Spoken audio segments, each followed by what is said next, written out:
نو حدیث مبارک کې راځي عمر ابن خطاب رضی الله تعالی عنہ فرمایي یو ځل دې ته حدیث جبرئیل ویل شي. صحابه کرام ناس ته نبی علیہ الصلوۃ والسلام ورسره ناس دي. صحابه کرام فرمایي او یو کس راغی او سیده د نبی علیہ الصلوۃ والسلام خو علی ځان ورسه او د التحیات په شکل باندې کې ناستو او د خپل زنګونان د نبی علیہ الصلوۃ والسلام د زنګونانو سره ولګول او د نبی علیہ الصلوۃ والسلام نه ستپوسونه شروع کړو. صحابه کرام فرمایي هغه کې ګڼ خبرې دي. ایمان څه شی دی؟ احسان څه شی دی؟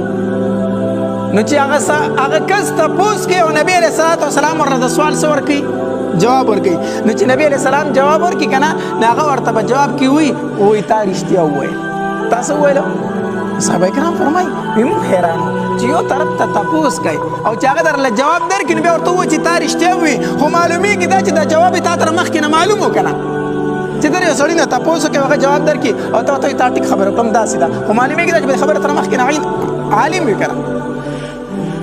موږ حیران وو چې عجیبه سړی دی یو طرف ته سوال کوي بیا چې نبی علیہ السلام جواب درکړي نو بیا ورته وایي چې تا رښتیا ووایي.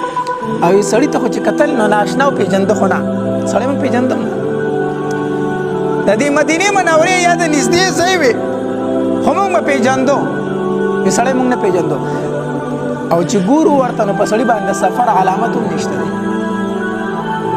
نږدې سړی خو دی نه چېرته د لرې نه راغلی خو په سړي خو د سفر علامات هم نشته. سپینې جامې دي څه دي؟ سپینې جامې دي بالکل تازه تک تور ویښته دي څه دوړه موړه پې نشته دی.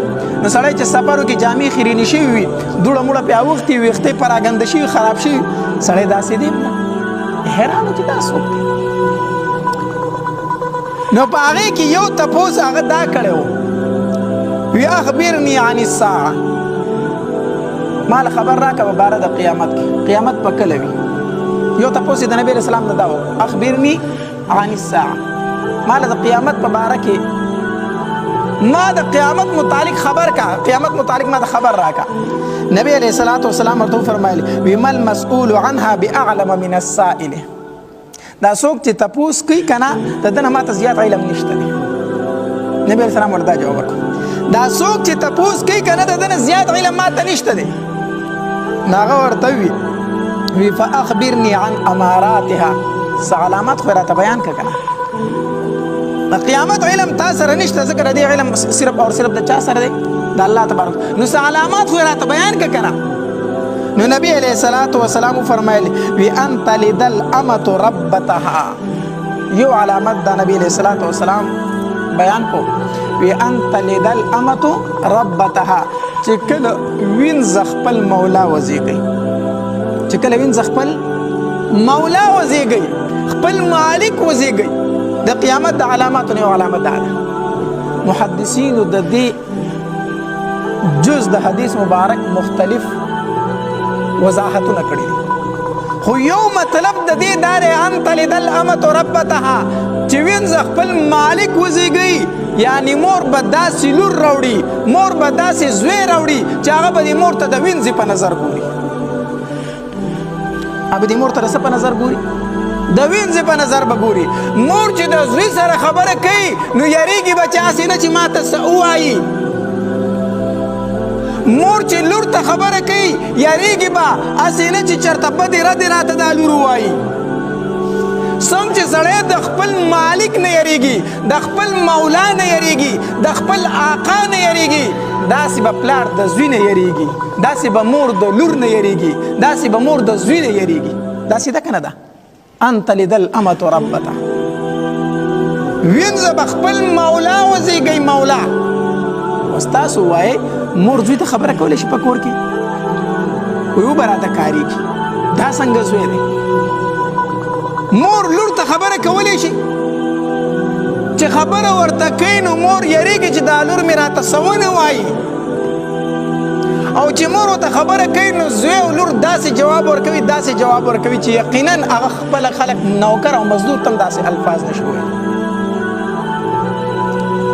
نو نبی علیہ الصلوۃ والسلام فرمایل وی یو علامت د قیامت دا دی چې مور به خپل مولا خپل آقا زیږي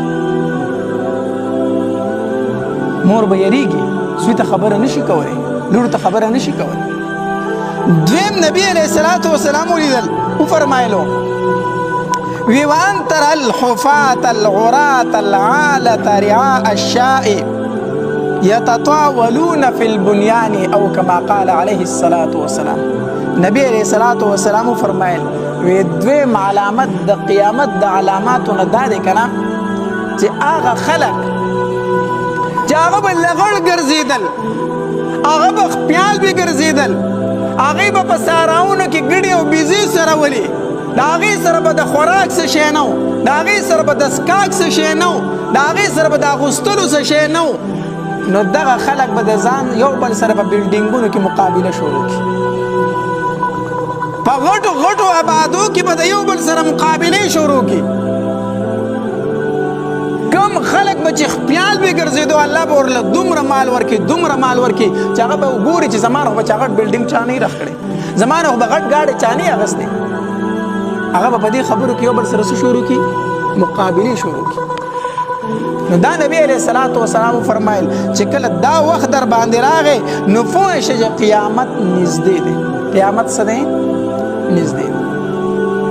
اوس مونږ له لږ فکر کول پکار دی، لږ سوچ کول پکار دی. آیا داسې حالات خو به زمونږ په معاشره کې نه شروع شي؟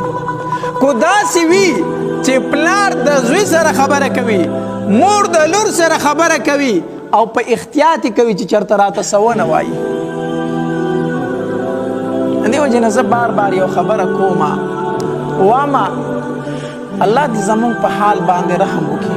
وجه دا ده مونږ تمامه توجه په دنیا باندې ورکړې ده، تمامه توجه زمونږ په دنیوي تعلیم باندې ده، په دنیا باندې ده.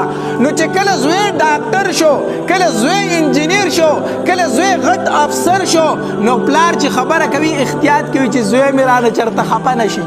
داسې ده که نه ده؟ پلار په خبرو کې احتیاط کوي چېرته دا افسر زوی مې رانه خفه نه شي، دا ډاکټر زوی مې رانه خفه نه شي. او چې کله په زوی باندې د علم وکړو، قرآن دې ورته وښودل، حدیث دې ورته وښودل، نو زوی چې د پلار سره خبره کوي نو زوی احتیاط کوي چېرته پلار مې رانه خفه نه شي.